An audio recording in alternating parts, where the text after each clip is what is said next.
You're listening to Artistic Finance, show 132. Today's show is the second part of our interview with Broadway costume designer Gregg Barnes. If you want a summary of what we're going to talk about, jump back 2 episodes to part 1 of this interview.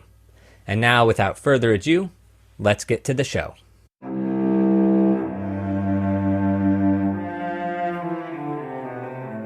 You're listening to Artistic Finance Podcast, where your host, Ethan Steimel, interviews successful artists, leaders, and investors to help educate and inspire artists to grow their wealth.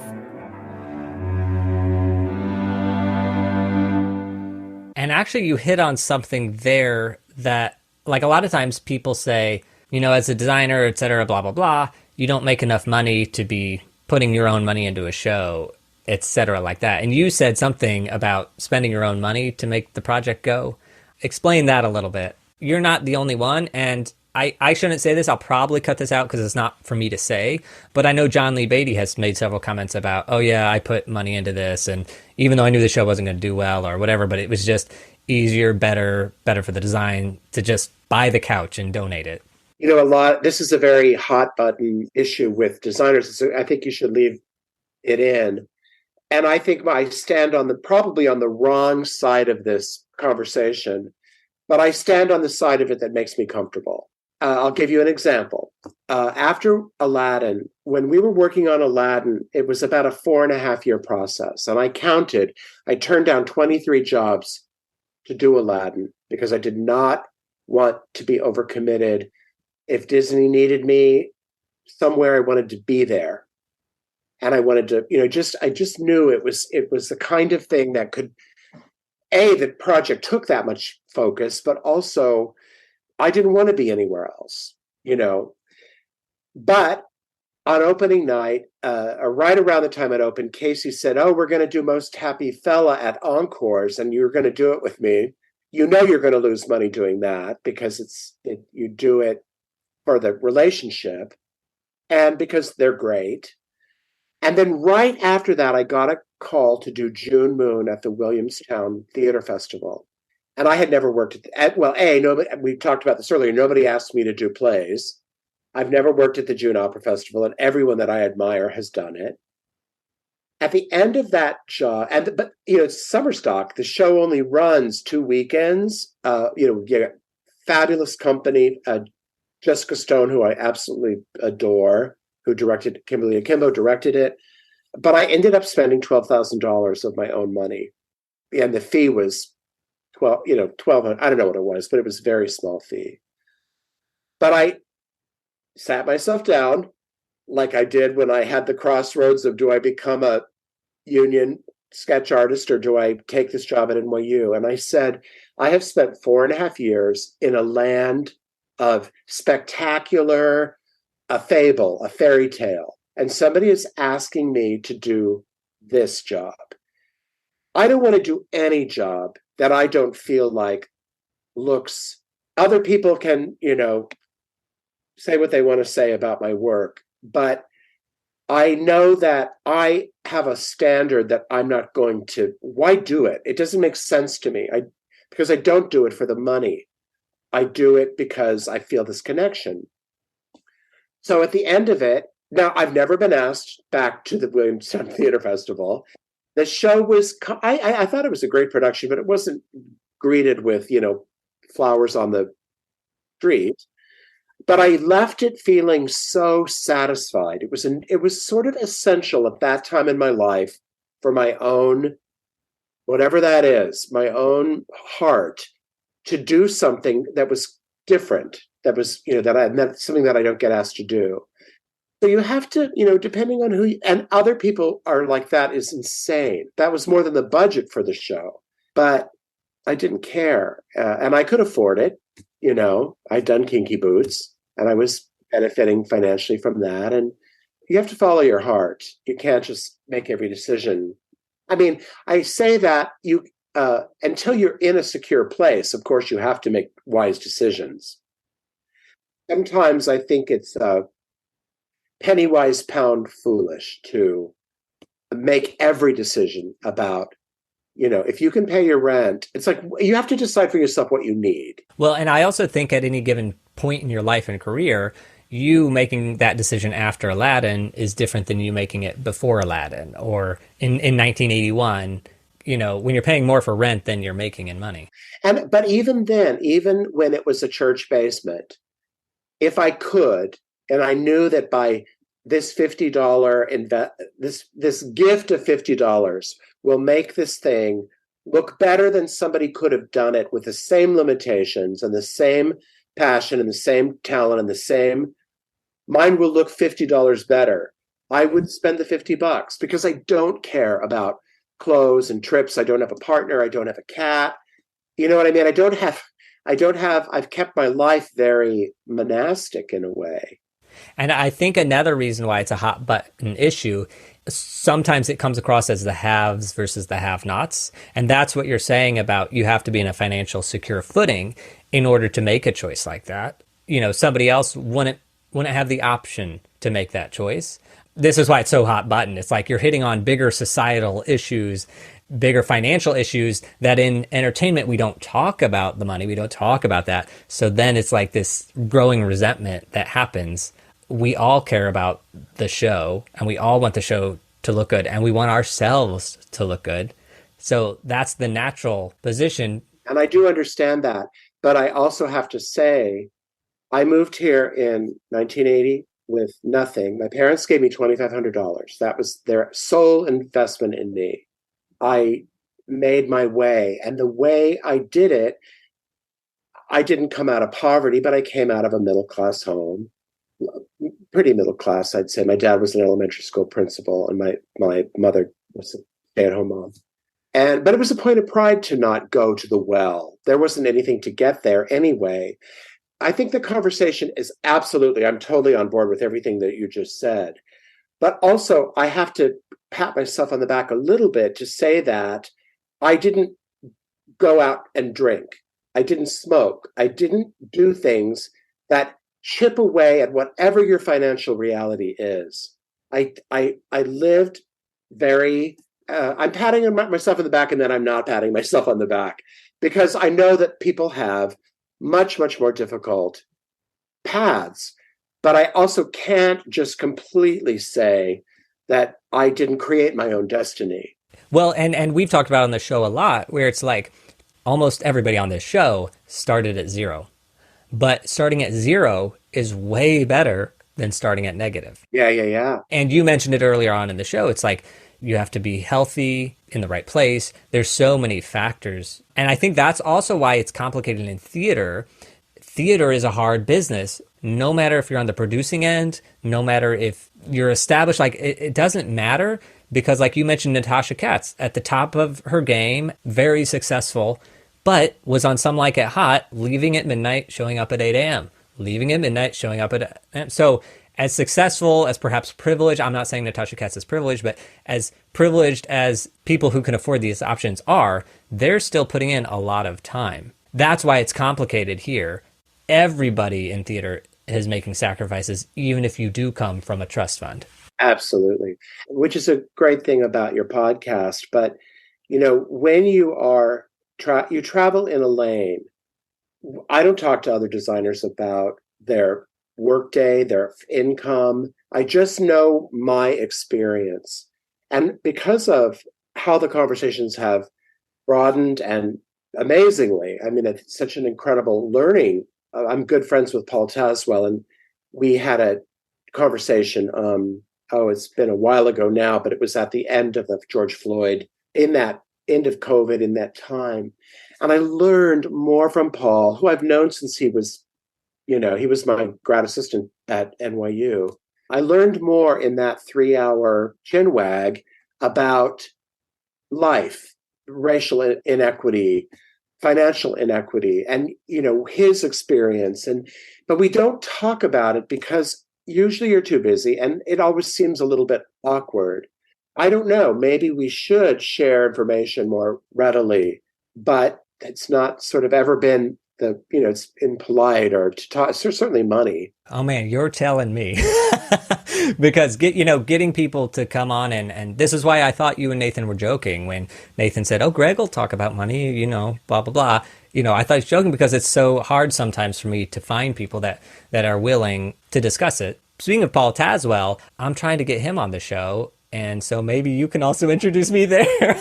Yeah, I mean, Paul is from the time I met him. It's a funny thing about the arc of your life, because he came to NYU. He'd been at North Carolina School of the Arts, and he was Paul. He was fully developed. I mean, he had, of course, now he's had so many years to become the amazing artist that he is, but he was an amazing artist at 22 years old, however old he was. He has he's like the most peaceful soul. Now, I don't know if that's maybe a lot tearing around inside there. I have no idea. But I think part of his appeal as a collaborator is this steady, thoughtful. He's got incredible taste, and he's got the mind of a wizard as well. But those things don't necessarily make a career. In fact, sometimes they end in those are the first people to leave. He would be he's doing the Wicked film, so he's probably I don't think he's even in the country. Now I want to go back to Full on Money, the weekly conversation. So you had Aladdin, and you keep saying recoupment, that you become a shareholder once it hits recoupment. So it's why I earlier said we should use Kinky Boots as a model, because Kinky Boots is not produced by a $1 trillion company. Not that the Disney theatrical arm of it, but overall with the parks and everything that they do is big Canada. But with Aladdin, they started sharing right from the beginning, even though there wasn't profit per se. I mean, there was profit, but the initial investment had not been paid back. So you don't get there may be a week on another kind of show where you get $3,000, $4,000, if it's really like hammering at a very high ticket price and full capacity. And that's your little part of the point. But so Aladdin has been more unpredictable because it comes in a different kind of, they have a different box and they don't have to, the Disney company doesn't necessarily have to work under the Broadway agreements. They have their own situation. So with Aladdin, we shared more up front. And because there were so many companies right out of the gate, by 2.5 years into it, we'd done 6 more companies. And I should say that it's obvious, but every company has a royalty. Every company, once it recoups, you share in the profits. So that's why it's like a mountain that, if you're part of a hit, that's sort of how it builds. Got it. And you had mentioned buyouts, and maybe that was just the holiday shows, but with Aladdin, is there a buyout option, or are you still getting the weeklies and the shareholders? Yeah. All right, congratulations. But you sacrificed 23 shows to do that. Yeah, absolutely. I had a dinner, it was been a little bit while ago now, a couple of years ago, with 3 designers of a different generation than I am. I mentioned that at the table, and they were like, "Are you nuts? Why didn't you do all the jobs?" And I said, if I was you, I probably would have, because you're young, but I know myself. I know I don't sleep anyway, so I don't want 23 jobs worth of stress to add to my insomnia problem. You just have to, you have to manage it the way it works for you. Okay, so let's now talk about the other thing, Kinky Boots. First off, recoupment. How long does recoupment take? And I guess let's just use Kinky Boots as an example. I guess it depends on how much the initial budget was. So say it was $15 million. Well, it can take a long time. It depends, though. It's very funny because a good friend of mine designed the Cyrano revival that Kevin Kline did with Jennifer, married to Ben Affleck. Aniston? Cyrano revival. Jennifer Gardner. Jennifer Gardner. And I believe right in the middle of it, there was a strike. it was a limited engagement. Obviously, if you've got Jennifer Garner and an all-star cast, it's going to be, if you're a 6-month commitment, and that recouped. And it was Cyrano de Bergerac. It's a very expensive play to produce, and I'm sure that there were compromises, but it looked. My friend Gregory Gale, who designed it, it looked like $1 million just on more than $1 million on the clothes. But it recouped. So then you might work on something that seems to be doing well, and it runs for 3 years, and it's still never recouped. And you think, why didn't it recoup? And maybe it's not as lavish an evening as a thing like Cyrano. So I don't really know how that works, and we're not privy to those financials. Like Mean Girls recouped just a couple of weeks before COVID shut it down, and then it shut down later. And that had been running, I think, about 2 years. So, it usually takes, I think, between 2 and 3 years if your numbers are doing pretty well. Drowsy Chaperone, I know it recouped in a year and a half, but then, it was very quickly after that. It was in the Marriott, which is such a big space, and it recouped and then it closed. So we never saw much financial sweetness from that experience. I see, because then it went on tour, but you start over again with... You start over, basically. Yeah, the tour is not necessarily linked financially to, it is linked to the Broadway show, but you could have a completely different set of producers. The cost of setting up the tour, running a tour is obviously enormous. So those things, if you're looking to benefit from the royalty, from the recoupment, that may take another 2 years.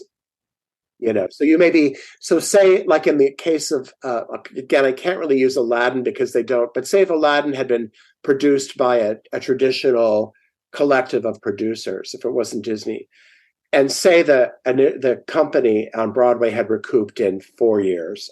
This is all just me speculative. It's none of this is accurate. But it opened in Japan a year, but we wouldn't have been benefiting from Japan until Japan recouped, if that makes sense. So it's like a rondelay in a way.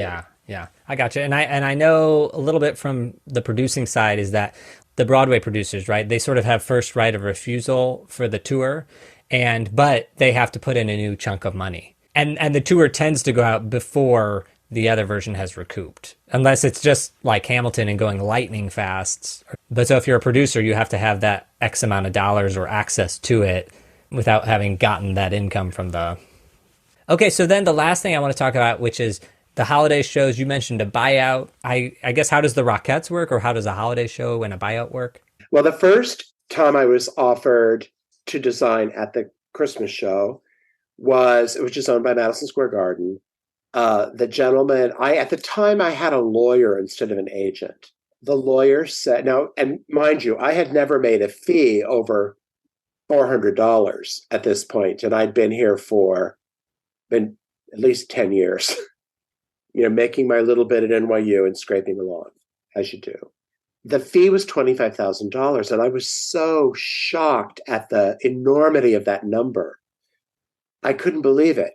And for that money, I designed one number, but it was a big, it was like a lot of clothes, maybe 2 numbers.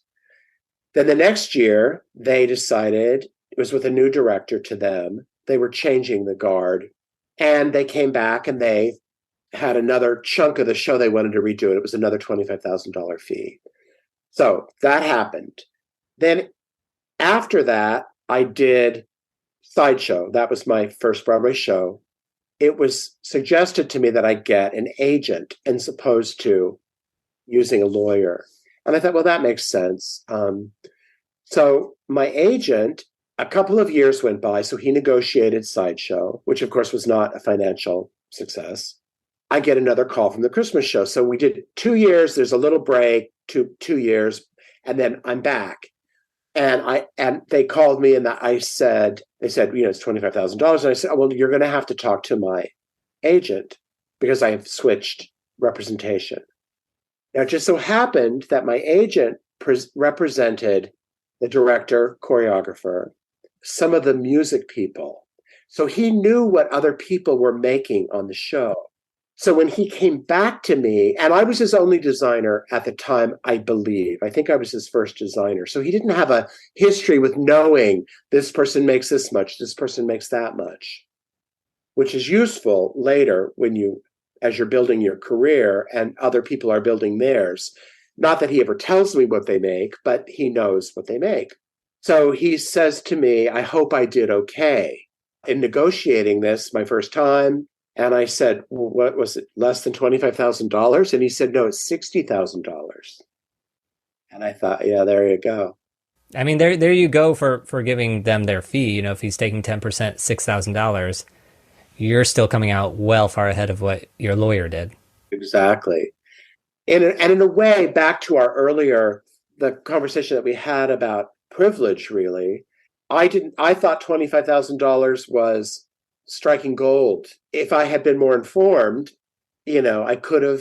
Now, believe me, I wouldn't trade the $25,000. I wouldn't trade the experience. More importantly, I wouldn't trade the experience of doing that, even though it's anonymous. And I never got, to my knowledge, another job from doing the Christmas show. I just did the Christmas show. But if I had talked about this to other people and they were called to do the Christmas show, they would have, just my history might be useful to them in their own negotiation. And what I found, so back to your bigger question about this kind of event, so that's true of Kenneth Feld, who used to produce the circus and does Disney on Ice. I did the circus and I did many Disney on Ices. They paid a similar fee, but there's no further financial relationship. And they can make toys. They make their money selling those whirligigs and stuffed animals and snow cones, whatever, in the lobby. And a lot of that, some of it is predicated on stuff that you just, they take the costume and put it on a Barbie doll, but you're not sharing in the Barbie doll. Back to Disney, that is another blessing of how they do business is they took one of the costumes from the show, made a one-of-a-kind Jasmine / Barbie doll, and I share in the sale of that Barbie doll, and they have a teddy bear that looks like the genie, and it has my costume on. They didn't have to do that. They didn't have to include me, but they're ethical and that's how they roll. So, yeah. All right. So if I have a baby boy, which I'm presumably going to have, and he gets to the age where I need to get him a genie doll, I should make sure I buy the Broadway version genie doll so that Gregg Barnes can make a penny. Yeah, less than a penny, but I'll buy 10. I'll spend $700 so that you can get one penny. So I can make $1. That'd be great. Well, we're starting this book club this year, a financial independence book club. So once a month, we are reading a financial book, and we're going to discuss it, and it's going to rebroadcast as a podcast episode. We're looking for giveaways, attendance prizes. So we're doing 2 a week that we're going to give away. And now I'm going to be looking for an opportunity to be like, this month we're giving away a genie doll and a Jasmine Barbie. That's it. Amazing. Taking a break from the interview to mention our Patreon page. Now, the perks of being a patron are that you get a private podcast feed with all the bonus materials and early releases of each episode, including part 2 of today's interview. Now, patrons, in addition to keeping this show running, are helping Artistic Finance give monthly support to more than 30 other freelancers with side hustles, and that's including a fellow designer, Portia McGovern. We recently upped our contribution to the work they're doing, gathering and publishing demographic statistics of who designs in LORT theaters. LORT theaters are the big regional theaters in the USA. That is a massive project, and they have undertaken it for several years and are continuing on. If you want to help me produce this show and also help me give to other artists who are doing the good work, I would absolutely love to have your support. Along the way, we will get our fellow artists to invest for themselves and their future. To sign up, visit patreon.com/artisticfinance. And now, back to the show. Just in case I missed it, how long did it take for Kinky Boots to recoup? I'm going to say, I don't remember exactly, probably say approximately 3 years. Okay. And it was on Broadway for 3 years. It was on Broadway for 6 or 7 or 8. It went by so quickly, that 8 years. Yes, I know, right? So yeah, so Kinky Boots recouped whenever it did, say it was 2 years in, and then it ran for 4 more years. So during those 4 years, I was sharing in the profit of the whatever the show was making above and beyond its what it needed to pay for all the rent on the building and the actors and that stuff. Still, obviously, that their base. And then for the holiday buyouts, is that presumably just because it's a limited run? Is that like the situation of why there's buyout for holiday shows? I don't know why it's set up that way, but the fee is so much more. Like a Broadway fee depends on the show. It depends on how big it is. It depends on a lot of things. But it's maybe 35,000 to 45, 50,000. So if you're getting a 65,000 one time and it's guaranteed, you know how to plan because it's a finite situation. Whereas, like say you're thinking, oh, I'm going to do this show and it's going to be an enormous hit and I'm going to buy a country house, and you're looking at country houses and the show isn't a hit. So you know what to expect. I mean, that's part of being a freelance person, is that you know what you don't know what to expect. And certainly COVID shut down so many of our dreams. Yeah.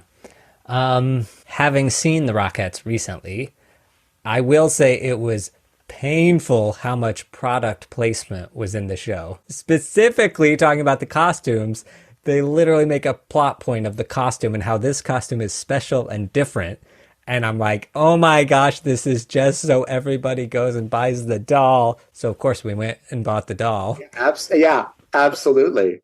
I had designed a number called Snow, which had been retired. And then this year they brought it back as it's that fairy with the drones flying around so it's the same costume with wings on it, but then you can advertise it as new number or a new costume. That's their skill set, is to figure out how to take what you have and remarket it or change the brand or whatever to continue to see financial benefit from it. Funny, it takes so many skill sets for all of us to, you have to be a communicator, you have to be a good storyteller, you have to have, some vision, you have to know how to make the thing happen, you have to have a fitting room presence, you have to have a tech presence, you have to, there's so many skill sets at work. And there are people where one of their skill sets is to be a really brilliant business mind, but that's not me. Well, on that vein, because we had Ken Billington talking about how he has an agent, doesn't have an agent. Ken Billington has a lawyer. I found out, I guess, if quite a few lighting designers have lawyers. I have neither lawyer nor agent, but because you had both, and maybe it doesn't matter, and it just depends on what you're feeling or at what stage you are in your career. If there's somebody who doesn't have either, but they think they're ready for one, do you say lawyer or agent? Oh, gosh. I mean, I loved my lawyer, but I've really been at my agency now since 1997, so good many years. And, the thing I think it's an expectation thing. Everybody says, oh, well, a lawyer doesn't get you work. They just negotiate the contract and take care of the finances. But an agent doesn't necessarily get you work either. But there are once you get into a financial, say you're part of a hit, and you're getting a paycheck from Australia, a tour check. They're all different companies in a way. Japan. So with, say Kinky Boots, Australia, Germany, the UK, Japan, Canada, Broadway, and a national tour. And Korea. So that's 8 different entities to keep track of.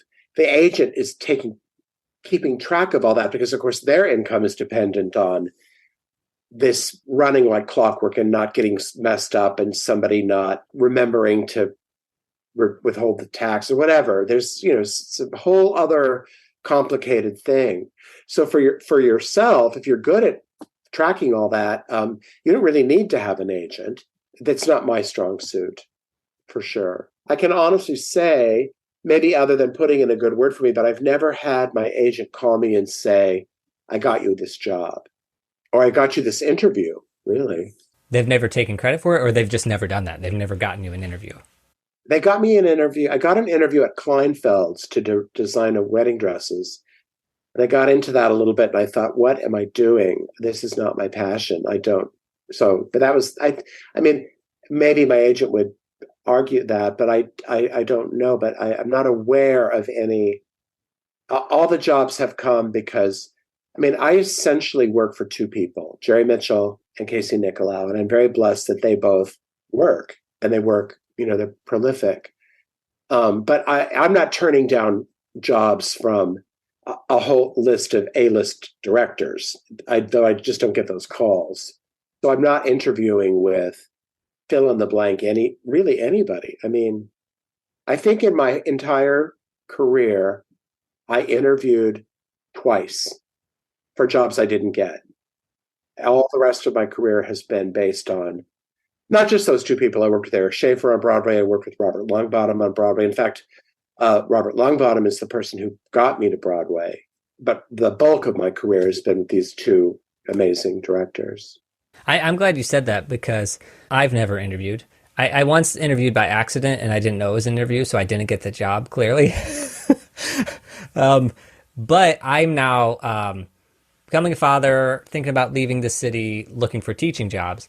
And I got to say, I've never had to put together a CV. I've never had to put together, it has been one of the hardest challenges of my career is like sitting in the Excel document, sitting in the Word document. It has been painful. Yeah, I'm sure. I can't even imagine.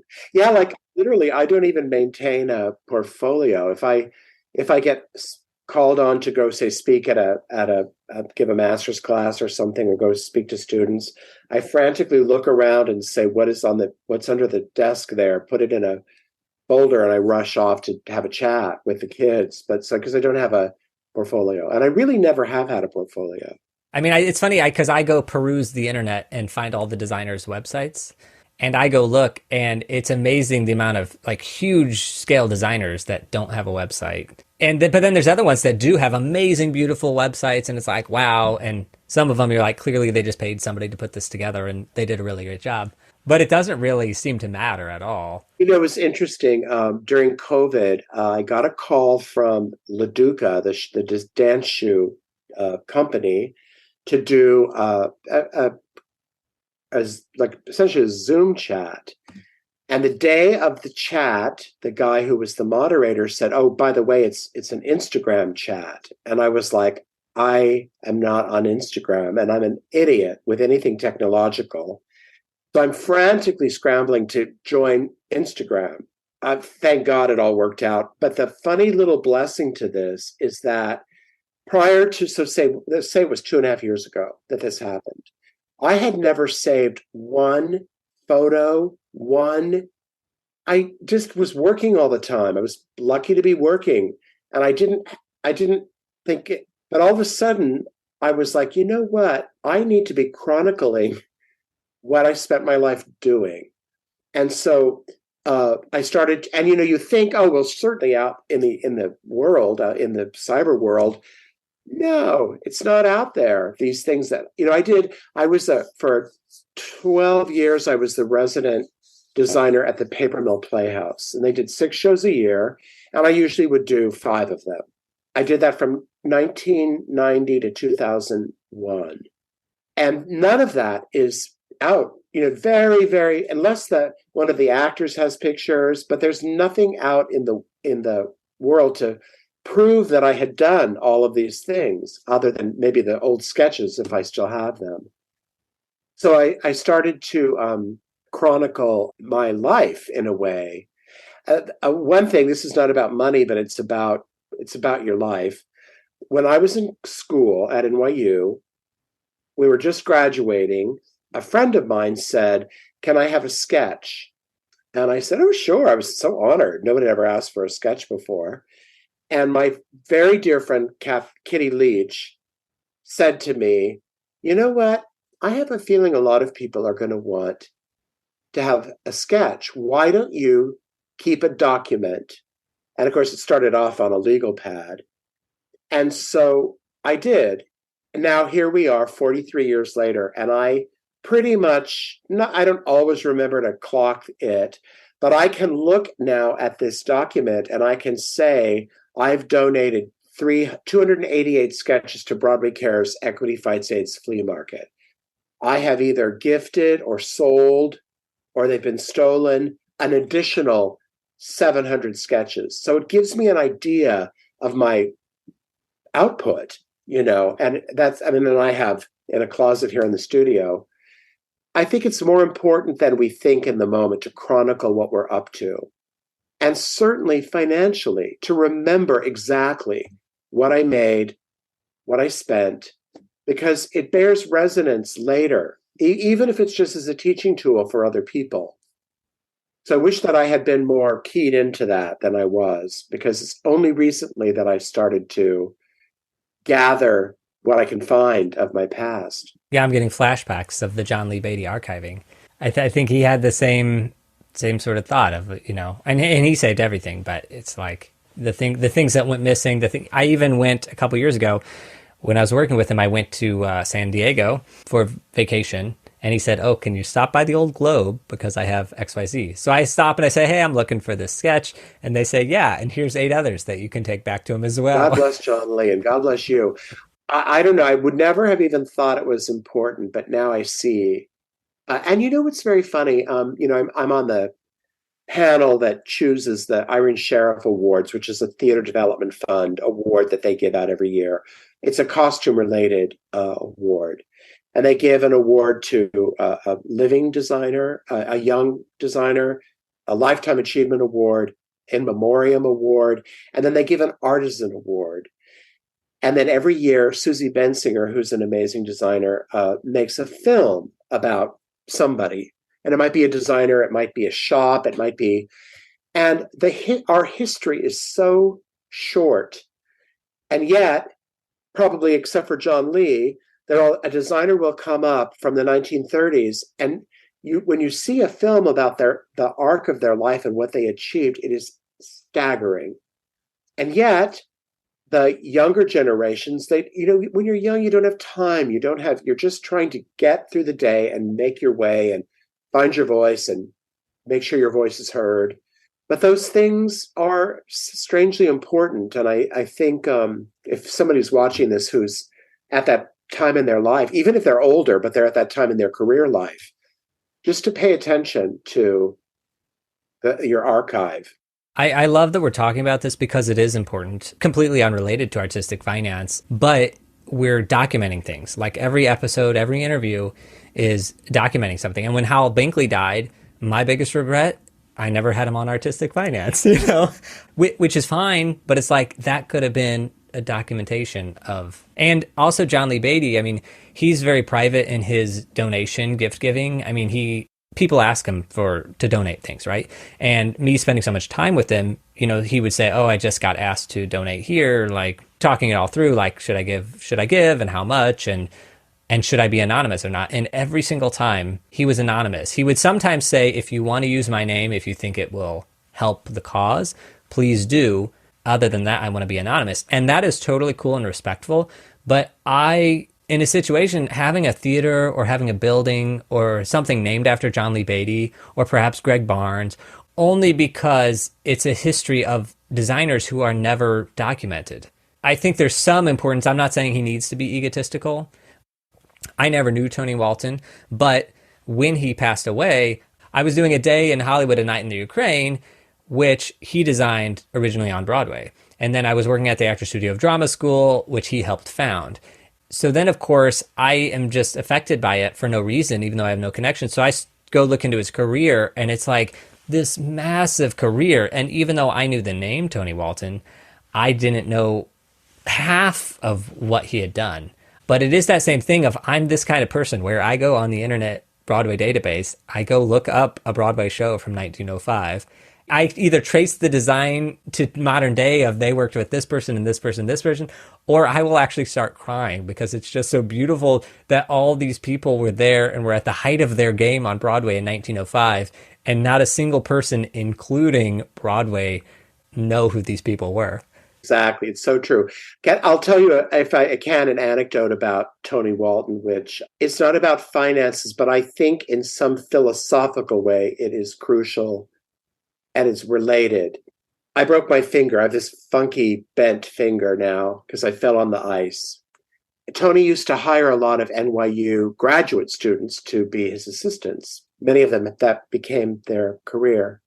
And so I broke my finger, and I'd never met Tony Walton, but I was at NYU. I was still teaching there at the time, and one of these students came down from upstairs to the undergrad where I taught, and said, "Oh, Tony is so worried about you breaking your finger. Is it your drawing hand?"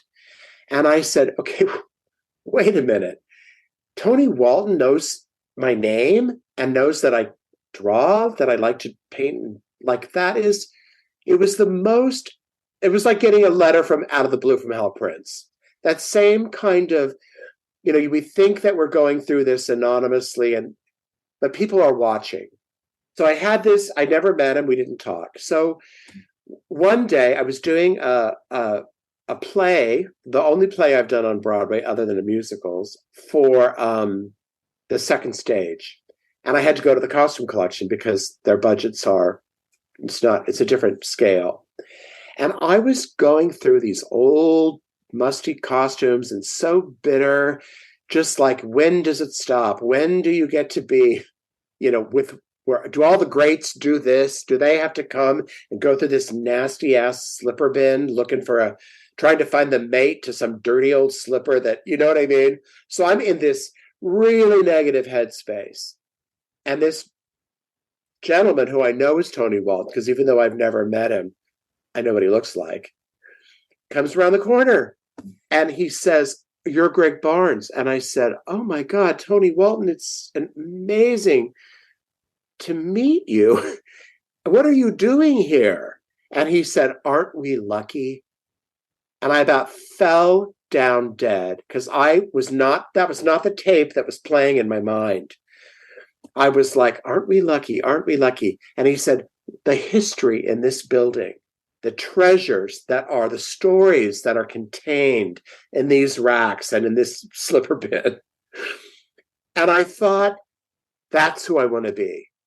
I have my, cross to bear and my beefs and my, there's people I love and people that I don't love in the business. But at the end of the day, it's such a blessing to get to do this at whatever level, even though it comes with ridiculous hardship.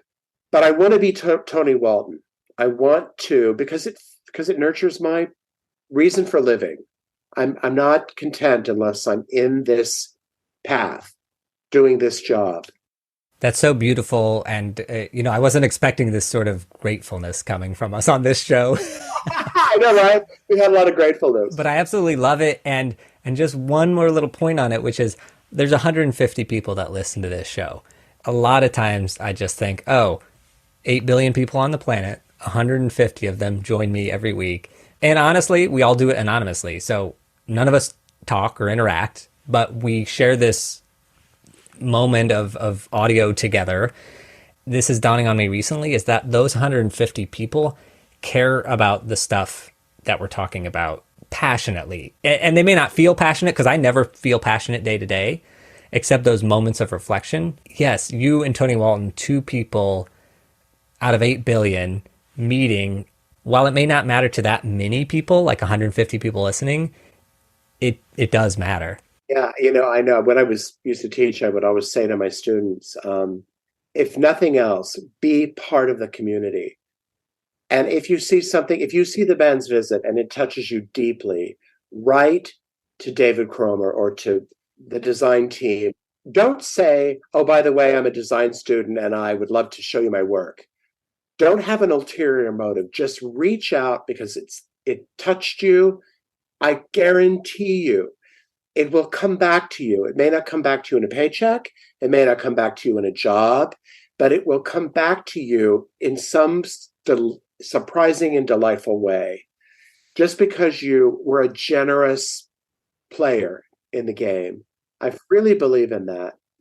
And I think it somehow affect your financial life as well. I think so too, because being a part of the community, I am a recluse. I'm not good socially. I don't like going out to the bar, blah, blah, blah, blah, blah. But this podcast has forced me into the community in a comfortable way. It's a one-on-one conversation that I'm having with you, and I'm becoming a part of the community. We had Ken Billington on, and he talked about how he's a very social person. And that's reflective in his career because there's so many times he's out being social, and that gets him work because he's out there being involved. And so I think being part of the community, however you do it, is wildly important and does directly impact your finances. I agree completely. You know, there will come a day when you will interview for a Broadway show, and hopefully you get that show and many others, but there will be some that you don't get. And I think the greatest gift you can give yourself is to go see it. Don't be bitter about not getting the job, and just say, I wish, no matter what, if it's a fiasco or if it's divine, just say, this wasn't for me. I give this to these people, bow to their, I embrace their success. I wish for their success, but it wasn't for me. My chance will come. And somehow, I know that sounds crazy in a way, but I believe that it will. Greg, I could talk to you forever. I mean, so I try to keep these to an hour, and we're now at 2 hours. Oh my God. And I have loved every minute. So I'm going to circle it back really quickly to the archiving and to Instagram that you didn't have. I now found your Instagram, G Barnes Design. That's it. You have 4,000 followers. Congratulations. And I bet you get 1, 2, 3. I'm going to say 3. I bet you get 3 more at least after this airs and goes viral. I hate to admit it, but I do check I don't know why I don't normally care about that kind of thing, but I do I like to have those 4,000 people I appreciate. And you check your DMs if I DM you? I'm not good about that. I just the other day figured out what it was. That's how stupid I am. Like, oh my God, what are these messages here? Well, Greg, all I can say is thank you so much. I had such a great time, and I suspect this is going to become a 2-parter, but this was such a lovely conversation that I don't want to cut it up and put it on the Patreon because I love it so much. So thank you. And actually, my last question, which is, where can people connect with you, and who do you want connecting with you? Probably through, I guess, Instagram. Okay, yeah, no one's going to get a hold of you. Okay. That's amazing. But you know what I would say? If you're in the union, you can, if you're in the design union, you can get like the most potent thing, just because it never happens, is to get the person's address, stalk them a little bit, and write them a letter, a handwritten letter. I think it goes back, I was telling you, I told my students to somehow reach out. I think there's something about doing something that takes something of you, that isn't just an instant gratification kind of exercise. I'm emotionally needy. I'll take anything I can get. But yeah, it's probably on Instagram. Wait, so just to be clear, you're saying if you're part of the union, go to the union address book, find your address, and write you a letter? Write me a letter, unless it's hate mail. But you can write something. If you hate me that much to write me a letter, I want to hear that. I better I probably need to check something out, right? Okay, so challenge to the listeners. 1, if you'd like to get in contact with Greg, go to the union address book. And if you're not part of the union, contact somebody, me, who is a member and can get you the address of Gregg Barnes, and write him a letter. And if you have no interest in talking with Gregg Barnes, but you're interested in talking to somebody like Natasha Katz or something like that, do the exact same thing. Go in, get the address, as Gregg Barnes says, stalk them a little bit, and send them a letter. And if you're feeling weird about it, at the top of the letter you say, hey, I know this is weird to get a handwritten letter in 2023, but Gregg Barnes said to do this. It's unforgettable because it never happens. Amazing. And now I'm like, is my address up to date in the union address book? It is. I know, right? All right, Greg, thank you so much. Enjoy the rest of your 2023 because we're just at the beginning here. I know. And congratulations on that soon-to-be baby. That's it for this week's episode. My takeaways are paying off a mortgage early.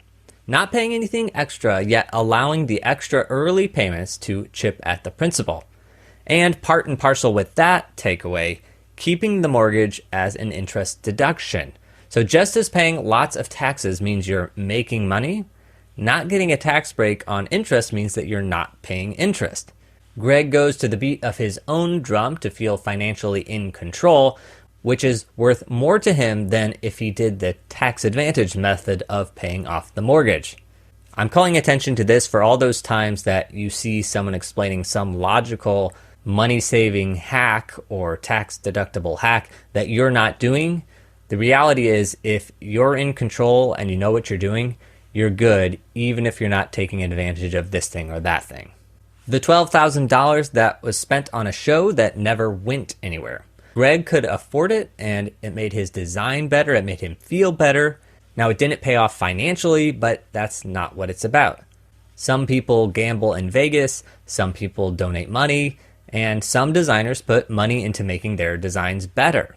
I'm not saying I have an opinion for doing that or not doing it, because every case is different. All designers are different. Design areas are different. For example, if I wanted to buy a certain light for a project, that might cost me $35,000, which means I'm not going to do that for the design. However, if I could buy a handkerchief or maybe a pair of shoes that might improve my costume design, I would be inclined to do that. I will say that if you've put your money into a design and that design didn't come back to you by being rehired by the director or the producer, or now the show is in the distant past and nobody even remembers it, you didn't do anything wrong.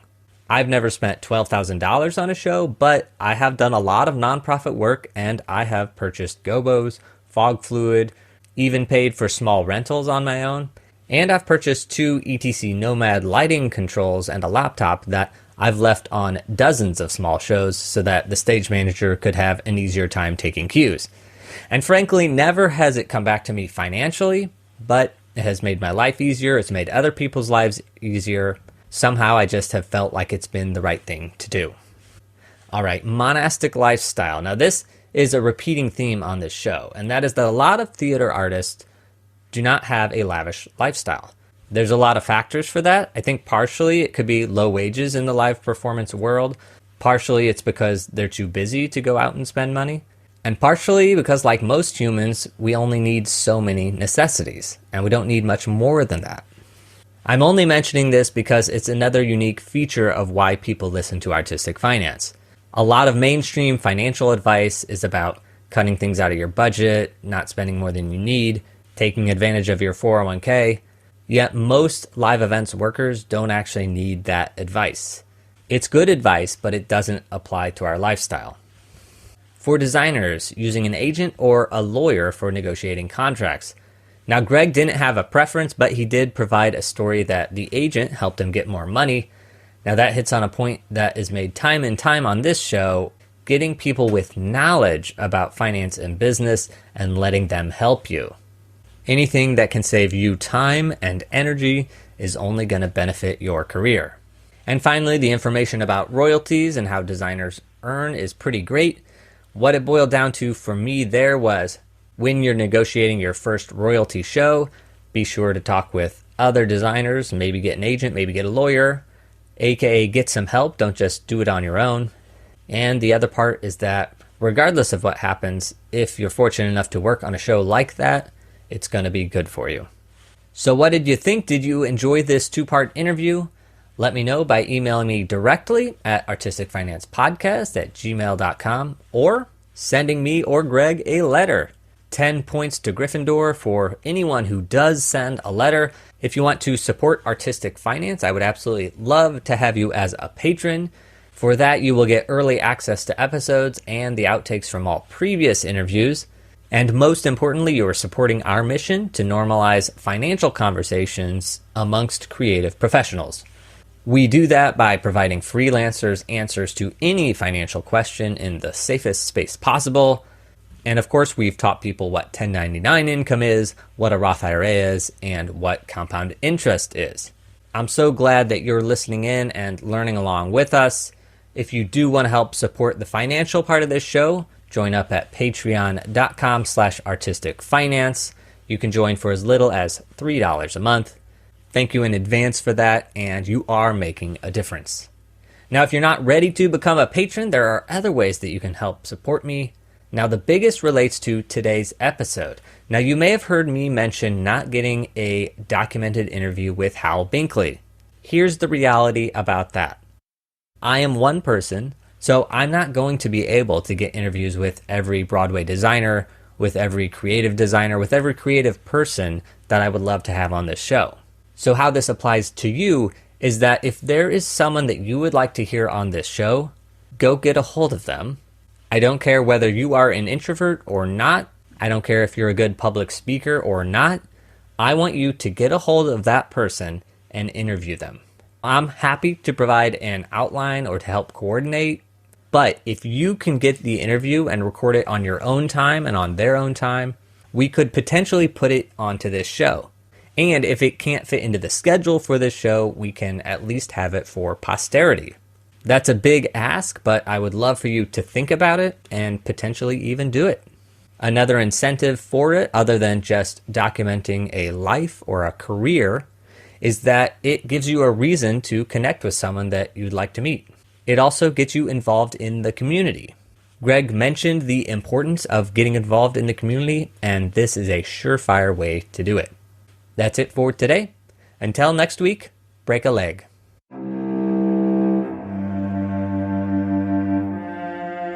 Thank you for listening to Artistic Finance. Make sure to subscribe. To access our show notes, transcripts, or resources, go to artisticfinance.com. This show is for entertainment purposes only. Before making any decision, consult a professional. This show is copyrighted by Artistic Finance. Written permission must be granted before syndication or rebroadcasting.